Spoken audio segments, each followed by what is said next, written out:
Rajani joyful home garden to kitchen మీ సరోజని అంటేని నేను ఇప్పుడు పసుపు కొరకు మడులు తయారు చేపించి దాంట్లో అన్నీ వేసిన తర్వాత నేను ఎరువు కూడా వేయించానండి.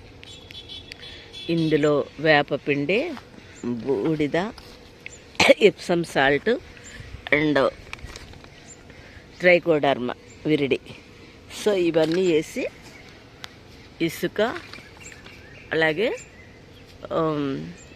కౌడంగ్ ఇవన్నీ వేసి ఇట్లా ప్రిపేర్ చేసాము. మీరే చూడండి ఇంకా ఏం చేసాము. హలో ఫ్రెండ్స్, మేము లగ్దంగా అల్లము నాటడానికి మడులు తయారు చేసుకుంటున్నాము. మడిని ఇదంతా తవ్వించి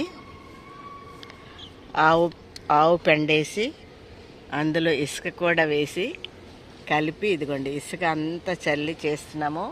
ఇందులోనే మళ్ళీ నేను వేపపిండి, ఇప్సమ్ సాల్ట్ కూడా వేసి బూడిద వేసి ఈ మడిని ఇట్లా ప్రిపేర్ చేపిస్తున్నాను. చూడండి, ఇది ఆల్రెడీ ఉల్లిగడ్డ వేసాను, అది ఎట్లా వస్తుంది, అదేమో బీట్రూట్.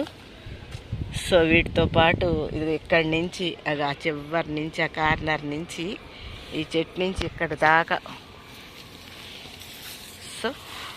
ఇది చూడండి ఎట్లా స్ప్రెడ్ చేపిస్తున్నాను ఇసుక. ఎందుకంటే మనం అల్లం వేసేటప్పుడు, పసుపు వేసేటప్పుడు ఇసుక కూడా ఉండాలి కదా, అందుకని ఇట్లా వేపిస్తున్నాను. ఇది ఇక్కడ వరకు ఇంకా కిందకి ఇక్కడ దాకా వస్తుంది. ఇక్కడ వరకు తవ్విస్తున్నాను. ఇది ఒక్కొక్కటి అవుతుంది. మరి మా మడి ఎట్లా ఉందో చూడండి. దీన్ని నీళ్లు పెట్టేస్తాము. ఆల్రెడీ మే వచ్చేసింది కదా, మే 2nd వీక్ నుంచి మనం అల్లము పసుపు నాటుకోవచ్చు. నేను ఆల్రెడీ అల్లం పెట్టాను, నాటు అల్లం.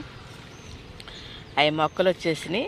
ఇప్పుడు పసుపు కూడా పెట్టేయాలని చూసి వీటికి నీళ్లు పెడితే ఈ లోపల 1 వర్షం 2 వర్షాలు వస్తే పర్వాలేదు. మనం వేసిన ఈ యొక్క ఎరువులన్నీ ఈ మట్టిలో అబ్జర్వ్ చేసుకుంటుంది కనుక మొక్క హెల్దీగా ఉంటుంది అని నేను అనుకుంటున్నాను.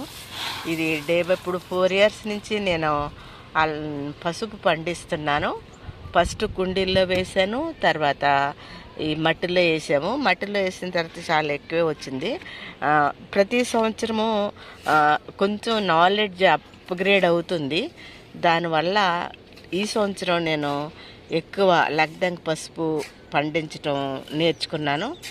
లాస్ట్ ఇయర్ కంటే ఇంకా ఈ సంవత్సరం ఇంకా కాస్త ఎక్కువ వేయాలని ఆశపడుతున్నాను. అది మనకు అందుబాటులో లేనిది దొరికేది కాదు కదా ఇక్కడ, అందుకని దీన్ని నేను ప్రారంభించాను.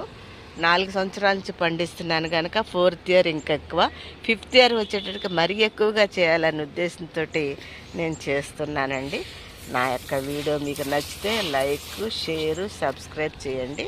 ఏదైనా మనం పండించాలంటే కాస్త రిస్కే, అట్లనే మానేయలేం కదా. మనకున్న అందుబాటులో ఉన్నాయే పండించుకుంటూ ఏం కొత్త పంట వేసుకుని ఎట్లాగా ఎక్స్పెరిమెంట్ చేస్తుంటే ఆ మజాయే వేరు. అందుకని నేను ఇట్లా చేస్తున్నాను. మరి ఈ వీడియో మీకు నచ్చితే లైక్, షేరు, సబ్స్క్రైబ్ చేయండి. ఇది మడి మాత్రమే. ఇప్పుడు వాటర్ పెట్టాలి. వాటర్ పెట్టేసి ఇది ఒక 5-6 రోజులు నేను ఇట్లాగే ఉంచేస్తాను దీన్ని. తర్వాత మనం ఆ పసుపు లగ్దంగ్ పసుపు కొమ్మలు నాటుకుందాం. అది కూడా మీకు నాటేటప్పుడు కూడా చూపిస్తానండి. నేనైతే ఇట్లా చేస్తున్నాను ఇది.